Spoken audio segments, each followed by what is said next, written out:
नमस्कार, उत्तराखंड विशेष में आपका स्वागत है। मैं हूं सौरभ जौहरी। तो कैश को लेकर कतारें लगी हुई हैं, मारामारी हो रही है। नोटबंदी के एक हफ्ते बाद भी पूरे देश में अफरा तफरी का माहौल है। बैंकों में नोट बदलने वालों की भीड़ कम होने का नाम ही नहीं ले रही। वहीं भीड़ को कम करने के लिए सरकार और आरबीआई हर मुमकिन कोशिश करने में जुटी है, लेकिन कोशिशें कितनी सफल होंगी ये कहना अभी मुश्किल होगा।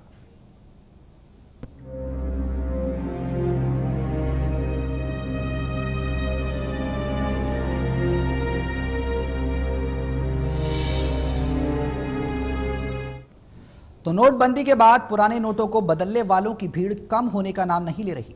वहीं बैंकों में पुराने नोट बदलने वालों की भी भीड़ को देखते हुए सरकार और आरबीआई ने नया फरमान जारी कर दिया। चुनाव में वोटरों की उंगली पर लगाई जाने वाली स्याही अब पुराने नोट बदलने के लिए बैंक जा रहे लोगों की उंगली पर लगाई जाएगी। जैसे एक व्यक्ति एक बार से ज्यादा पैसे नहीं निकाल पाएगा, ना ही बदल पाएगा। हालांकि यह नियम देश के अभी बड़े शहरों में लागू नहीं रहेगा। वित्त मंत्रालय का यह आकलन है कि बैंकों के काउंटरों पर भीड़ इसलिए बढ़ रही है क्योंकि कई लोग बार बार पुराने नोट बदलने आ रहे हैं।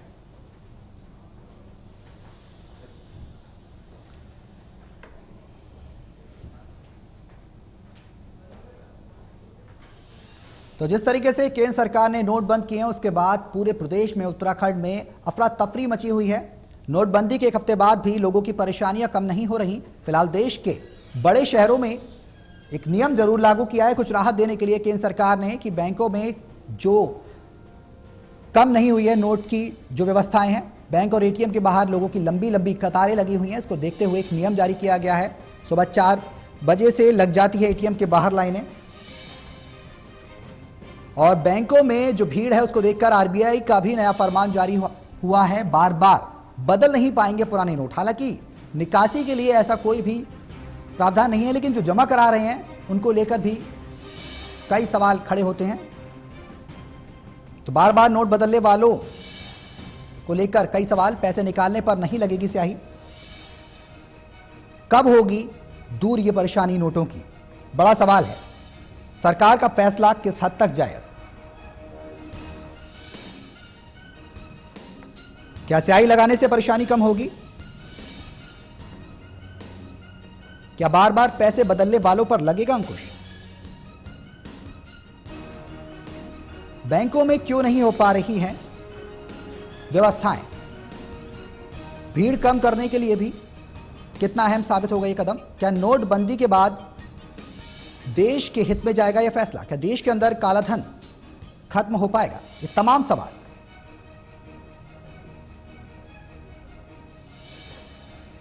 तो इसी बीच हल्द्वानी से हमारे साथ सामाजिक कार्यकर्ता हुकुम सिंह कुंवर जुड़ चुके हैं। हुकुम जी, स्वागत है आपका टीवी 100 में और इस खास पेशकश में। आवाज आ रही है हुकुम जी आपको? जी हुकुम जी, जिस तरीके से केंद्र सरकार ने जो फैसला दिया है, फैसले के बाद अब लोगों को समस्याएं भी हो रही हैं, और एक फैसला नया और दिया है। आरबीआई ने गाइडलाइंस जारी की हैं कि जो जमा कराने जाएगा पैसों को, उसके हाथों पर स्याही लगाई जाएगी। इससे कितनी राहत मिलने वाली है? नहीं, देखिए, जमा कराने का मतलब यह है कि एक बार अगर स्याही लगती है, सपोज आज माना 20,000 रुपए उनकी लिमिट है पैसा जमा करने की। अगर एक बार स्याही लग जाएगी तो फिर तो लिमिट खत्म हो जाएगी। और वैसे बदलने की, जो नोट बदलने की, जैसे एक आदमी 4,000 रुपये बदल रहा है, उसके पास माना उसके पास 20,000 रुपया है, तो उसको एक बार स्याही लग जाएगी तो उसको दिक्कत आएगी बदलने में। और कई बैंक तो 1,000 रुपये बदल रहे, खाली 1,000 से बदल नहीं दे रहे। तो दिक्कत तो है ये। मैं समझता हूँ कि केंद्र सरकार, रिजर्व बैंक ने जो भी चीज करी, पहले होमवर्क में समझता हूँ नहीं कर पाए। और काला धन कितना निकलेगा इसका तो मकसद 1 साल बाद पता चलेगा, 1-1.5 साल बाद। लेकिन वर्तमान में जो परेशानियां आ रही है, इसको कैसे सॉर्ट आउट किया जाए, इस पर केंद्र सरकार और रिजर्व बैंक को तत्काल कुछ प्रभाव से कुछ कदम उठाने चाहिए। लेकिन जिस तरीके से हुकुम जी बात की जाए, केंद्र सरकार साफ तौर पर कह रही है कि प्रधानमंत्री मोदी ने भी कहा है कि 50 दिन तक ये समस्याएं आएंगी, 50 दिन देश की जनता मुझे दे दे, उसके बाद मैं पूरा हिसाब दूंगा, 50 दिन में समस्याएं दूर हो जाएंगी। ऐसे में जो रणनीति बनाई गई है, क्या कहीं कोर कसर केंद्र सरकार की तरफ से रह गई थी? जो इस तरीके से पूरे रणनीति को लागू किया गया, उसमें पहले से क्या होमवर्क नहीं किया गया था, ऐसा कुछ लग रहा है? बहुत सब्र करती है।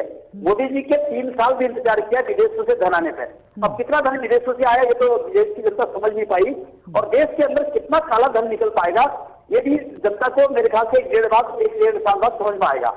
अभी तत्काल जो समस्या आ रही है कि जो आम जनता, छोटे जो लोग हैं जिनके पास छोटे अकाउंट नहीं है बैंकों में, वो हमेशा घर में पैसा रखते थे, 10,000, 20,000, 25,000, उनके पास खाते नहीं है, बदलने के लिए जा रहे हैं, ये दिक्कतें आ रही है।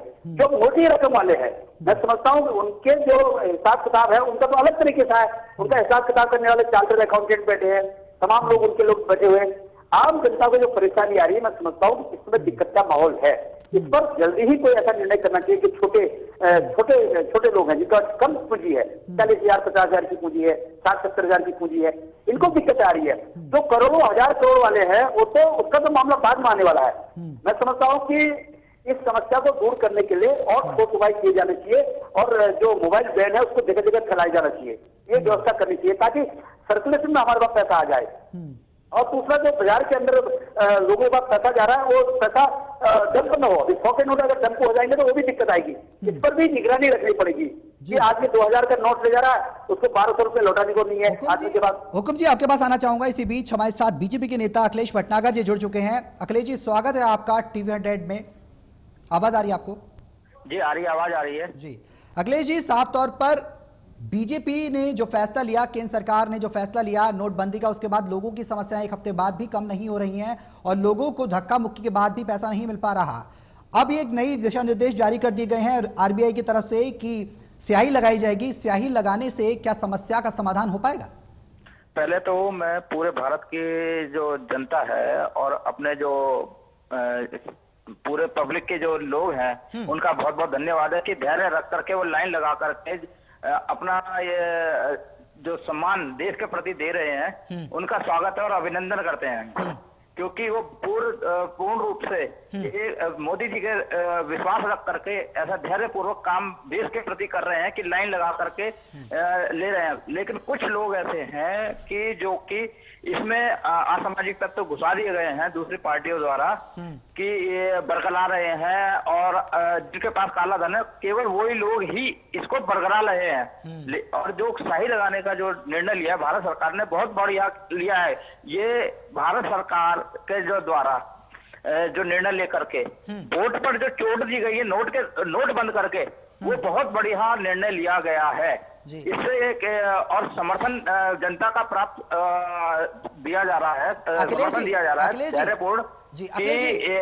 यहाँ पर अगर बात की जाए तो हमारे साथ सामाजिक कार्यकर्ता हुकुम सिंह भी जुड़े हुए हैं। लगातार वो बता रहे हैं कि लोगों को समस्या हो रही है, लोग परेशानी से जूझ रहे हैं। और बात की जाए उत्तराखंड की तो साफ तौर पर उत्तराखंड में लोगों को समस्याओं से दो चार होना पड़ रहा है। इस संदर्भ में मुख्यमंत्री रावत ने भी प्रधानमंत्री को खत लिखा था कि बैंकों में पूरी तरह धन उपलब्ध नहीं है, कम है बैंकों में पैसा और एटीएम में भी पूरी तरह व्यवस्था नहीं है, तो लोगों को समस्याओं से दो चार होना पड़ रहा है। आखिरकार क्या होमवर्क नहीं किया गया था बीजेपी की तरफ से जो इतनी समस्याएं सामने आएंगी? अगर होमवर्क किया जाता तो हमारे उत्तराखंड के मुख्यमंत्री जिस प्रकार से अपना 25-30 करोड़ रुपए में विधायक खरीद रहे थे, इसी तरह से और डंप करा देते, कोई ना कोई ऐसा रास्ता निकाल देते।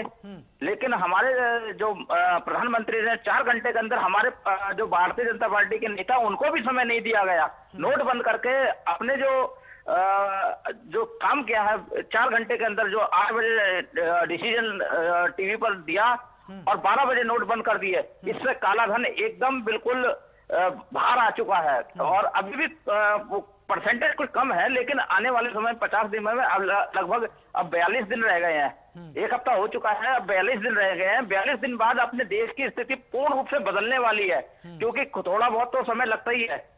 ये नया देश हमारा विकास कर रहा है और विकास में हमारे लोगों की बहुत बहुत उनका धैर्य जो काम कर रहा है उनका धन्यवाद है, हार्दिक अभिनंदन है। भारतीय जनता पार्टी के समर्थन में ये लोग लाइन लगा के देश के हर कोने में खड़े हुए हैं। आप जैसे बता रहे हैं कि बीजेपी ने बहुत कड़ा फैसला उठाया है, बहुत अहम फैसला उठाया। अखिलेश जी, मैं आपके पास आऊंगा। इसी बीच मैं रुक करना चाहूंगा सामाजिक कार्यकर्ता हुकुम सिंह कुंवर जी हमारे साथ जुड़े हुए हैं। हुकुम जी, जिस तरीके से साफ तौर पर कांग्रेस पर आरोप लगाए जा रहे हैं, कांग्रेस के लिए कहा जा रहा है कि वो विधायकों को खरीद लेती, विधायकों की खरीद फरोख्त हो जाती, इसलिए प्रधानमंत्री मोदी ने अचानक ये फैसला लिया, अहम माना जा रहा है। आप इस बात से कितने सहमत हैं? देखिए, भारतीय जनता पार्टी का जो मानना है ना, वो तो सोच रहे हैं कि उत्तराखंड के अंदर अलावा कहीं काला धन है ही नहीं। कल मैं इनके राष्ट्रीय प्रवक्ता का बयान पढ़ रहा था, जबकि माननीय मुख्यमंत्री हरीश रावत जी कह चुके हैं कि हम मोदी जी के इस निर्णय का स्वागत करते हैं और इसकी लिमिट 5 के बजाय 10 भी कर दी जाती है तो कोई बुराई नहीं है। लेकिन मुझे प्रवक्ता कल बयान दे रहे हैं कि सोनिया गांधी जी का पैसा उत्तराखंड में खपाने के लिए काम कर रहे हैं। ऐसे अनगढ़ बयानबाजी भारतीय जनता पार्टी को लोगों को नहीं करनी चाहिए। केंद्र सरकार में बैठे हुए हैं, भारत सरकार में बैठे हुए हैं। 25,000 किस विधायक को खरीदा? 25,000 बताइए आप। 25 करोड़ में 10 विधायक तो इनके पास गए हमारे, दो पूर्व मुख्यमंत्री चले गए और तमाम हमारे 10 विधायक चले गए कांग्रेस पार्टी के 10 विधायक चले गए और वो आरोप लगा रहे उल्टा हरीश रावत जी पर। ये बयान गलतबाजी है। इस पर ये कहना चाहिए इनको कि जो समस्या आ रही है इसका निस्तारण केंद्र सरकार करेगी, ऐसा बयान करना चाहिए लोगों को। हम इसका स्वागत कर रहे हैं। ये तो उल्टा कह रहे हो कांग्रेस के पास काला धन है। भारतीय जनता पार्टी के मित्रों को होना चाहिए कि सबसे ज्यादा काला धन भारतीय जनता पार्टी के लोगों के पास है। और कई भारतीय जनता पार्टी के मित्र मुझे भी मिलते हैं, कहते साहब ये मोदी जी का निर्णय गलत हो गया ये। लेकिन मैं फिर भी जाता हूँ, मैं चाहता हूँ कि देश के लिए हम लोग मोदी जी के कार्य का स्वागत करना चाहते हैं। हम चाहते हैं कि जनता को परेशानी न हो, काला धन निकले। लेकिन ये बार बार घूम घूम के हरीश रावत जी पे आते हैं। हरीश रावत जी ने सोनिया गांधी का पैसा खपाने के लिए काम कर रखा है। कल ही अनिल बलूनी का बयान यहाँ पर देख रहा था। तो ऐसे दुर्भाग्यपूर्ण बयान भारतीय जनता पार्टी को नहीं। तो हमारे देश के दुर्भाग्यपूर्ण है। हुकुम जी हमारे साथ इसी बीच बीजेपी के नेता हैं प्रकाश वड़कर, रुद्रपुर से हमारे साथ जुड़ चुके हैं। प्रकाश जी आप तक आवाज आ रही है?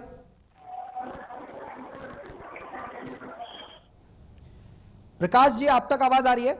जी आ रही है जी प्रकाश जी, बात की जाए पूरी तरह से सवाल के घेरे में बीजेपी खड़ी हो गई है। साफ तौर पर कांग्रेस ने भी, विरोधियों ने भी आरोप लगाया है कि बीजेपी के पास परिवर्तन यात्रा के लिए पैसा कहां से आया उसका हिसाब दे बीजेपी। आखिरकार बीजेपी इस मुद्दे पर चुप क्यों है?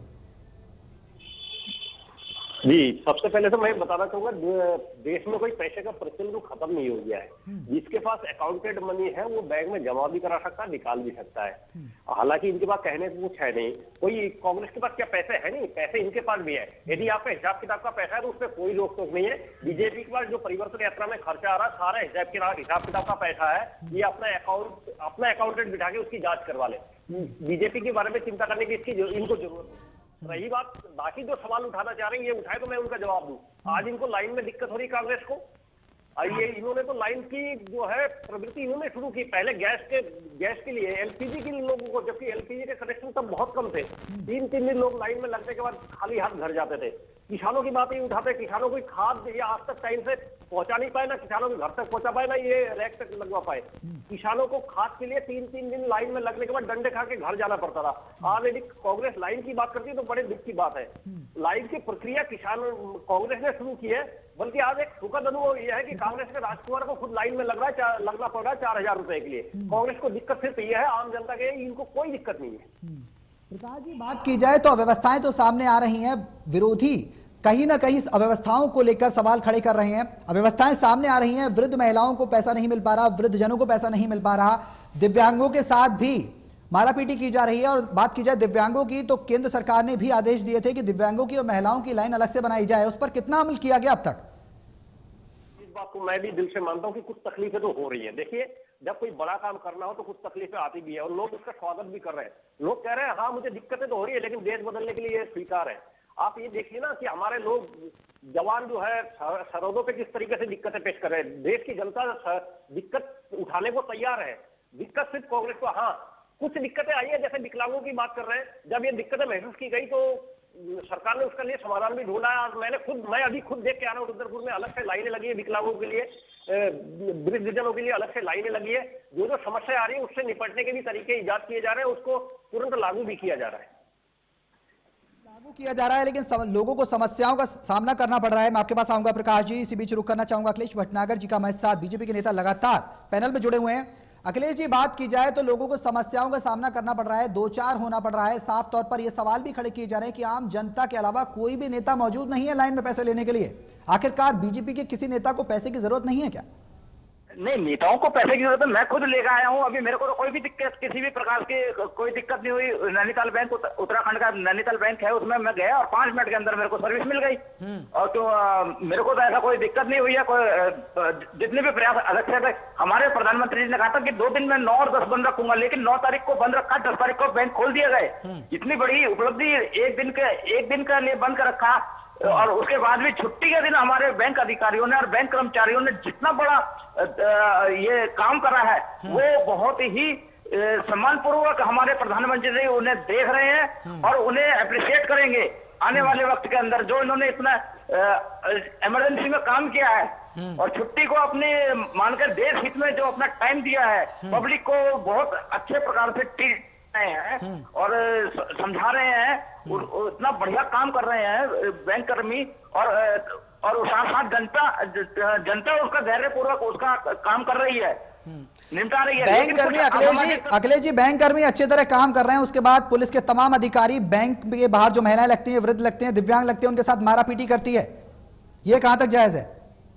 कुछ असामाजिक तत्व इस प्रकार के खड़े कर दिए गए हैं विरोधी पार्टियों द्वारा कि वो इस प्रकार का हंगामा करें और भारतीय जनता पार्टी को बदनाम करने की कोशिश करें। आऊंगा आपके पास अखिलेश जी आपके पास आऊंगा, इसी बीच रुकना चाहूंगा। सामाजिक कार्यकर्ता हमारे साथ हुकुम सिंह कुंवर जी जुड़ चुके हैं, लगातार बने भी हुए हैं इस पैनल में।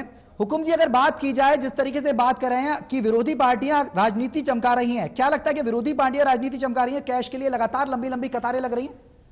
ऐसा है, देश में सर्जिकल पहले भी हुए हैं, नोट पहले भी बदले गए हैं, लेकिन भारतीय जनता पार्टी के फितरत में है कि प्रचार बहुत ज्यादा पाना, प्रचार करने के कारण ये लोग फंस जाते हैं जगह जगह। तो मेरा मानना है कि अगर देश में कोई रचनात्मक काम हो रहा है तो उसको पार्टी के दृष्टिकोण से न देखकर रचनात्मक दृष्टिकोण से देखा न जाना चाहिए और इनको माफी मांगनी चाहिए। कल इनके परिवर्तन यात्रा में रामनगर में के राष्ट्रीय प्रवक्ता ने बयान दिया कि सोनिया गांधी जी का पैसा उत्तराखंड में मुख्यमंत्री खबा रहे। ऐसे भटका ने बयान इनके राष्ट्रीय प्रवक्ता देंगे तो पक्ष विरोध से तो सामने आएगा ही, इनको कौन का बयान देना चाहिए। जबकि यहाँ के मुख्यमंत्री कहते हैं कि मोदी जी के कार्य का हम स्वागत करते हैं, लेकिन इस पर थोड़ी ढील मिलनी चाहिए, और इनके प्रवक्ता कहते हैं कि सोनिया गांधी का पैसा उत्तराखंड में खपाया जा रहा है। ऐसे बचकाने हरकत के बयान इनके राष्ट्रीय प्रवक्ता देंगे, पर्यटन यात्रा के दौरान देंगे। ये क्या संदेश देना चाहते हैं? ये मोदी जी के समर्थक है या मोदी जी के दुश्मन है लोग?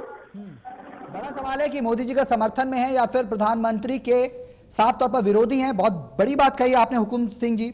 सबसे बड़ा सवाल यहां पर यह है कि आखिरकार बीजेपी ने जो कार्य किए, क्या बार बार पैसे बदलने वालों पर इस जो नई गाइडलाइंस जारी की गई आरबीआई की तरफ से, उसकी तरफ से अंकुश लगेगा? जो स्याही की बात की जा रही है कि स्याही लगेगी? हुकुम जी मेरा सवाल आपसे है सर जी, मेरा सवाल हुकुम जी आपसे है। हुकुम जी, आप तक आवाज आ रही है? हुकुम जी, स्याही की बात की जा रही है, आखिरकार क्या स्याही लगाने से समस्या का समाधान होगा? क्या कतारें कम होंगी? आखिर कब तक होंगी? क्या आपको लगता है आम जनता को राहत मिलेगी कुछ? रिजर्व बैंक ने तो एक गाइडलाइन बना दी कि साहब हमें एक बार जैसे वोट देने जाता है, एक बार वोट देगा और दोबारा वोट नहीं दे पाएगा। वोट और पैसा बदलने की प्रक्रिया अलग अलग है। उस पर एक बार उसकी स्याही लग जाती है तो दोबारा पैसा बदलने नहीं जा सकता।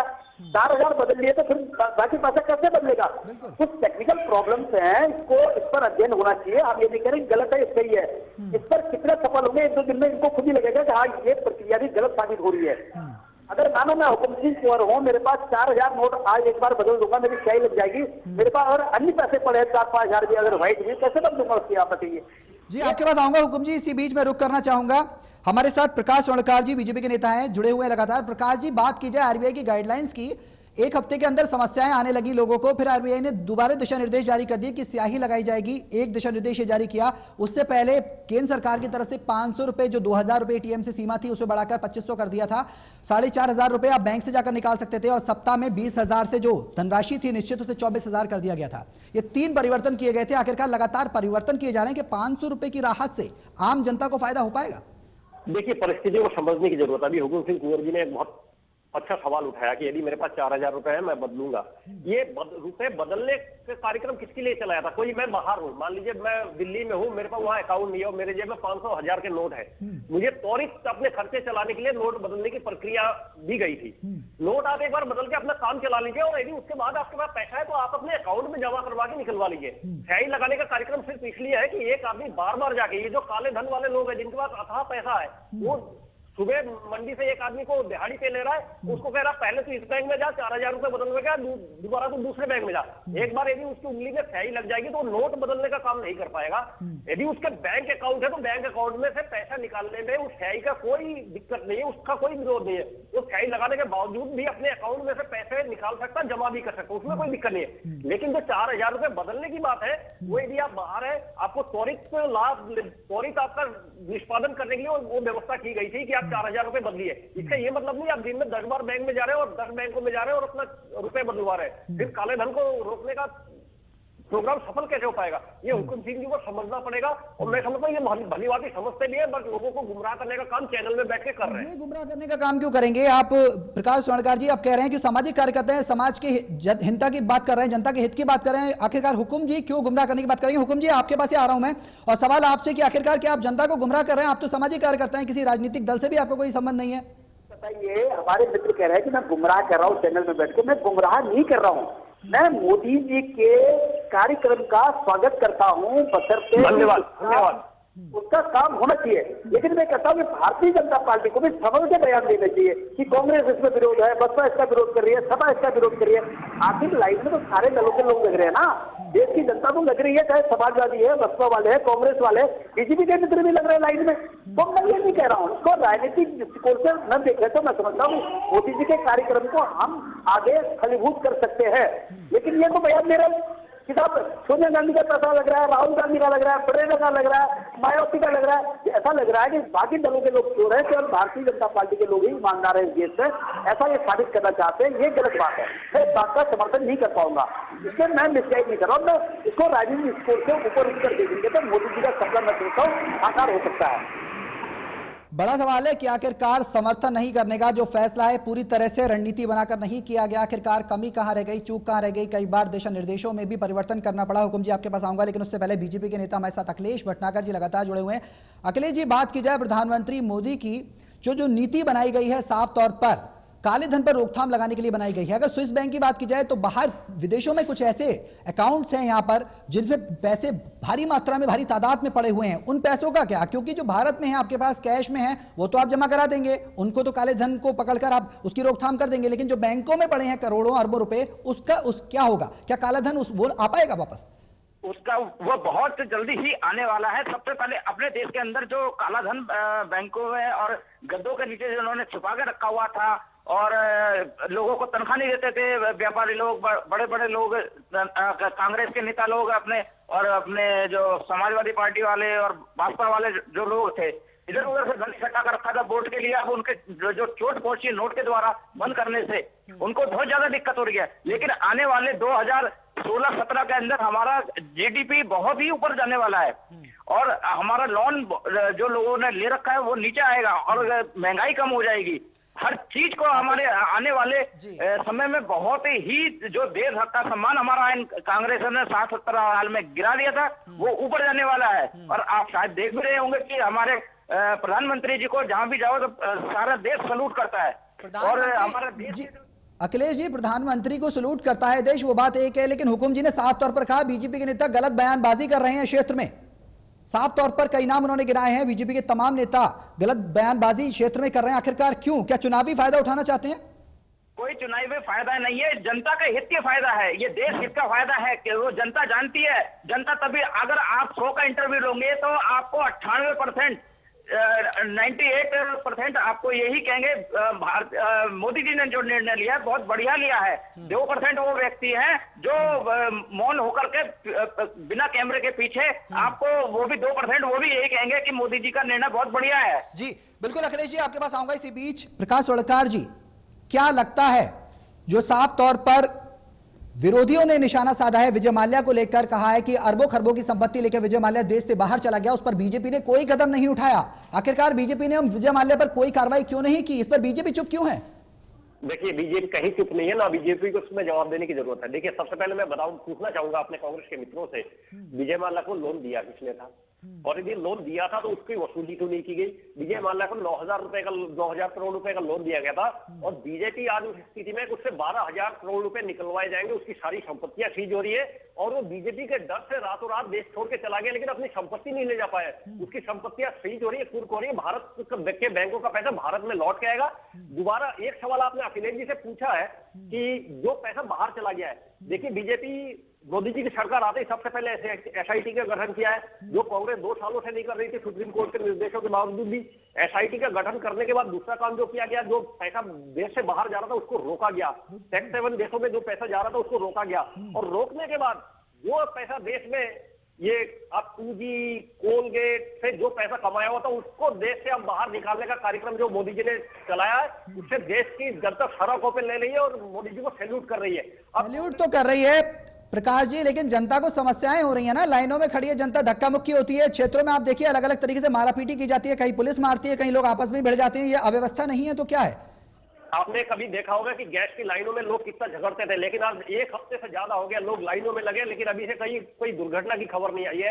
पुलिस का एक रोल जो आप बता रहे हैं कि लाठी चलाती है, हमारे यहाँ दिनेशपुर एक क्षेत्र है जहाँ पुलिस वाले चाय और पानी पिला रहे हैं लोगों को लाइन में लगा के, उनको दिक्कतों को देखते हुए पुलिस उससे भी कार्रवाई कर रही है और काम कर रही है। पुलिस वाले को चाय पिलाते हुए पहली बार मैंने देखा है अपनी लाइफ में। तो पुलिस वालों ने डंडे भी बरसाए हैं ना अगर चाय पिलाई है तो। इसी बीच आप हुकुम जी, क्या लगता है, क्या पुलिस कार्यप्रणाली सही चल रही है, क्या पुलिसिया कार्यप्रणाली सही चल रही है? साफ तौर पर जो लाइन में लोग लगे हैं, एटीएम के बाहर बात की जाए, बैंकों के अंदर बात की जाए, क्या उन पर लाठीचार्ज नहीं हो रही है, क्या उनके साथ गलत व्यवहार नहीं किया जा रहा? फाइनल कमेंट आपका लेना चाहूंगा क्योंकि वक्त बहुत कम है, सभी मेहमानों से फाइनल कमेंट लूंगा एक एक करके। पहले मैं हुकुम जी के पास जाना चाहता हूं। हुकुम जी, संक्षेप में बताइए।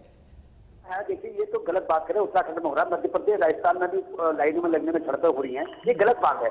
लेकिन मैं समझता हूँ कि भारतीय जनता पार्टी सोच रही थी कि हम परिवर्तन यात्रा उत्तराखंड में निकालेंगे, इनकी परिवर्तन यात्रा फेल होगी। इस भीड़ को देख के पता चलता है कि इनको कितना जन समर्थन मिल रहा है, फिर भी भारतीय जनता पार्टी के मित्रों को समझ में नहीं आ रहा है कि ये कर क्या रहे हैं। इनको तो केवल एक ही चीज नजर आ रही है कि कांग्रेस। मैं ये कहता हूँ मोदी जी ने जो किया है इसकी तारीफ करनी चाहिए इनको, लेकिन उससे सकारात्मक पहलू पर बात करनी चाहिए। केवल कांग्रेस को या अन्य विपक्षी पार्टी को गाली देकर तो मोदी जी को लाभ होने वाला है नहीं। अगर मोदी जी का कार्यक्रम अच्छा है तो हम भी इसका स्वागत करते हैं। भारतीय जनता पार्टी को सकारात्मक भूमिका। राहुल जी को समझा लीजिए ना, राहुल जी को समझा लीजिए, आप वो भी तारीफ करें। देखो राहुल शुक्रिया, बहुत बहुत शुक्रिया सभी मेहमानों का, बहुत बहुत शुक्रिया मेरे साथ इस चर्चा में शामिल होने के लिए। तमाम पैनलिस्ट का, अखिलेश भटनागर बीजेपी के नेता हमारे साथ जुड़े हुए थे लगातार, हुकुम सिंह कुंवर जी सामाजिक कार्यकर्ता और प्रकाश स्वर्णकार जी, आप सभी का बहुत बहुत स्वागत है इस चर्चा में शामिल होने के लिए। तो लोगों को समस्याएं हो रही हैं, लोग समस्या से दो चार हो रहे हैं, आखिरकार उनको समस्या से कब निजात मिलेगी, बड़ा सवाल है। कैश के लिए एटीएम के बाहर और बैंकों में लंबी लंबी कतारें लगी हुई हैं। बीजेपी के नेता प्रधानमंत्री मोदी के फैसले का स्वागत कर रहे हैं, सामाजिक कार्यकर्ता कह रहे हैं कि बीजेपी को कोई ना कोई रणनीति जरूर बनानी चाहिए थी जिससे कि लोगों को समस्याएं नहीं होती। आरोप प्रत्यारोप का दौर जारी है, लेकिन बड़ा सवाल है कि क्या 50 दिनों के अंदर लोगों की समस्याएं दूर हो पाएंगी? क्या लोगों को नई करेंसी मिल पाएगी? बहुत बड़ा सवाल है और अभी भी जायज है और बना हुआ है। अगले 50 दिनों तक क्या यह समस्या लगातार बनी रहेगी, यह देखना होगा। फिलहाल मेरे साथ इस पेशकश में इतना ही, दीजिए इजाजत, नमस्कार।